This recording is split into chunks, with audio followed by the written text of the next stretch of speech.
Bueno, buenos días. Vamos a retomar el, el tema del juicio. Acuérdense que el juicio es una afirmación categórica o negación. Negación o afirmación categórica sobre algo o alguien. Este es el juicio. Entonces, el tema de hoy es la división del juicio. En esta clase analizaremos los diferentes clases de juicios y proposiciones, las cuales han dado origen a serias divergencias entre los pensadores, sobre todo los filósofos. Y aquí, bueno, pues cada autor tiene su propia clasificación de acuerdo con su teoría del conocimiento. En este libro, bueno, hablaremos de esta división de acuerdo al autor. En este caso, el autor es, como ya habíamos dicho, Raúl Gutiérrez Sáenz. Bueno, el juicio, los juicios se dividen de la siguiente manera. Están divididos en 8 propiamente, por su cualidad, por su cantidad, por su propiedad fundamental, por su nexo, por su comprensión, por su fundamentación, por su unidad y por último por su composición. Vamos a explicar cada uno. Ahora, estos también tienen su subdivisión. El primero por su cualidad. Por su cualidad se subdivide en afirmativo y negativo. Por su cualidad se refiere que todos los juicios tienen una cualidad esencial de ser afirmativos o negativos.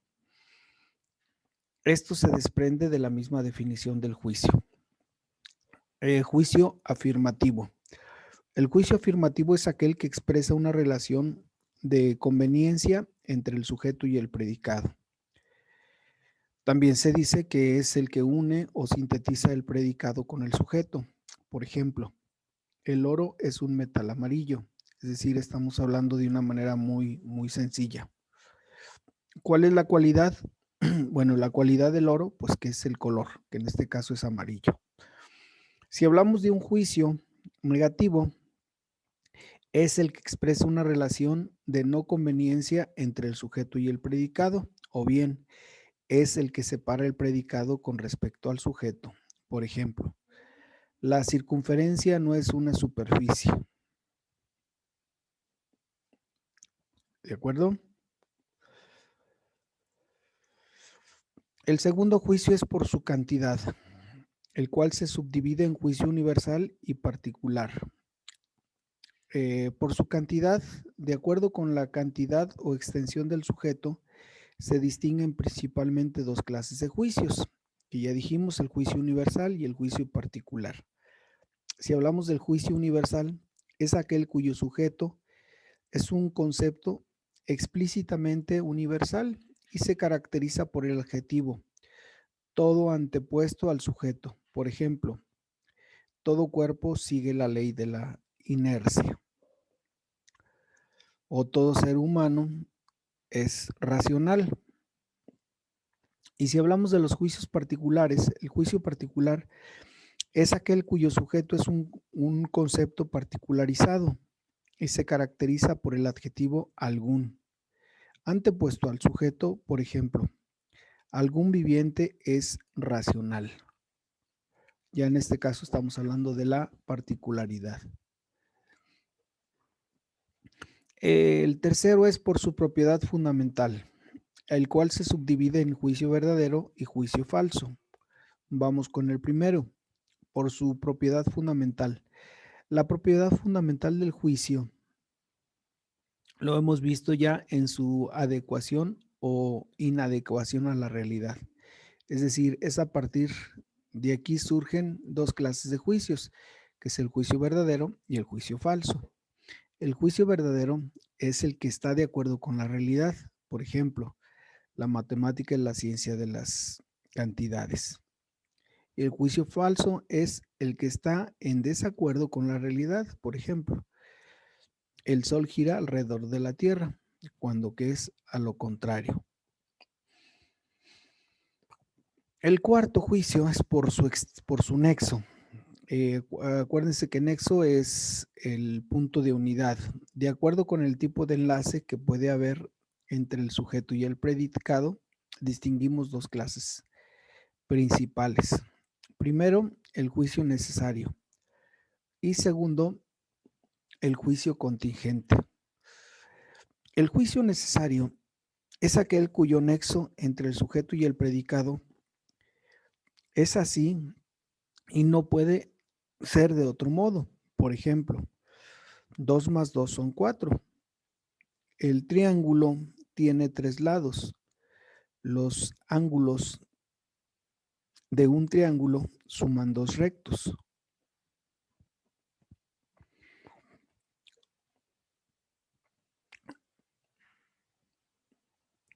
A diferencia del juicio contingente, el juicio contingente es aquel cuyo nexo entre el sujeto y el predicado es así, pero puede ser de otro modo. Por ejemplo, Pedro es honrado, el cielo está nublado.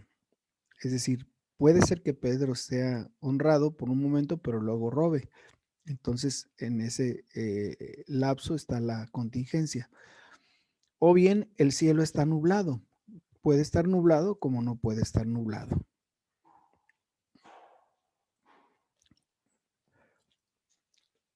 Es decir, la contingencia puede ser o no puede ser. El siguiente es por su comprensión. Por su comprensión se divide en analítico y sintético. Por su comprensión, a partir de Kant se ha hecho la siguiente división del juicio, de acuerdo con el contenido de los conceptos expresado por el sujeto y el predicado.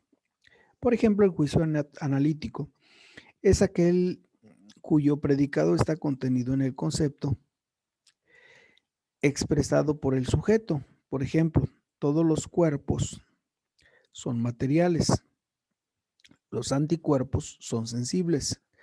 Estos juicios pueden afirmar sobre la base de una simple inspección o descomposición del concepto expresado en el sujeto. El juicio sintético es aquel cuyo predicado es extraño al concepto expresado en el sujeto. Por ejemplo, este hombre es viejo. En efecto, el concepto de hombre no se encuentra en el predicado viejo.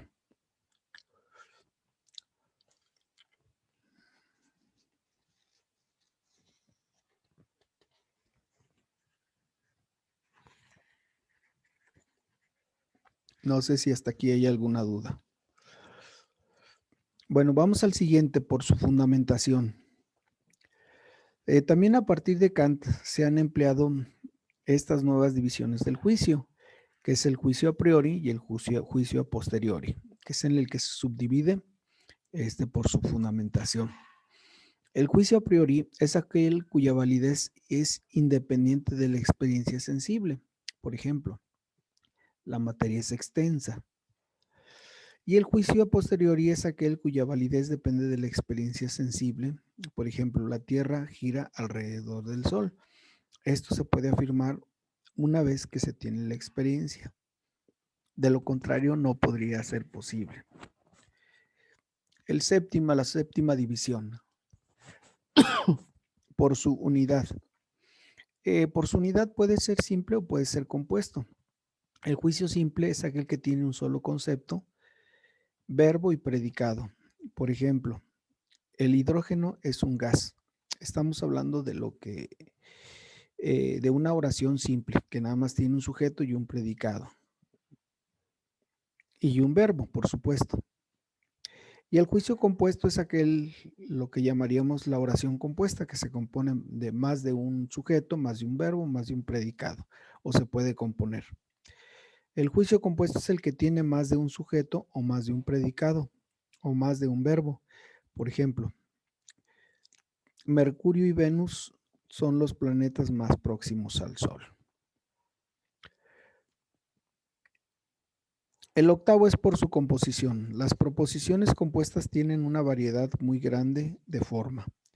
Aquí solamente mencionaremos las 4 más importantes. Lo que es la proposición copulativa, la proposición disyuntiva, la proposición condicional y la proposición reduplicativa. La proposición copulativa es la que une sus diversos elementos por medio de una conjunción copulativa. Por ejemplo, Pedro y Juan son buenos estudiantes, es decir, lo máximo.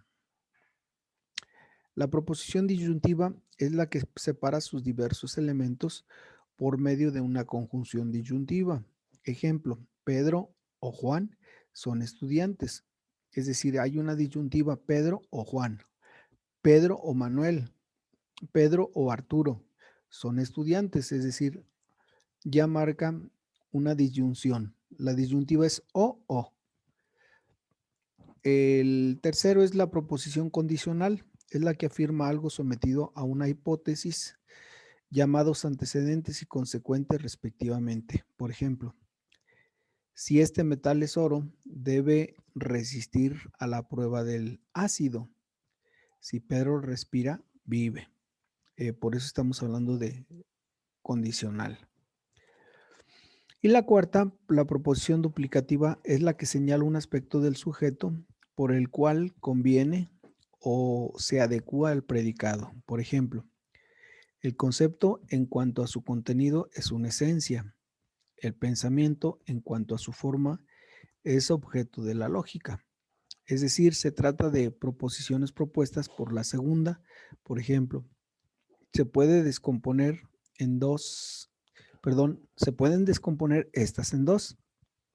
El pensamiento es el sujeto de la lógica, pero sí solo es objeto de ella la forma de los pensamientos. La duplicación se efectúa por medio de partículas como en cuanto a razón, en cuanto, en razón de, etcétera. Se utilizan con frecuencia en filosofía para dar mayor exactitud al lenguaje. Además, como veremos más adelante, la duplicación viene a ser el término medio de un silogismo que tiene como conclusión dicha preposición. Bueno, pues si no tienen más inconveniente, no sé si hay alguna duda. Denle un repaso, por favor. Suban sus asistencias a la plataforma. Gracias.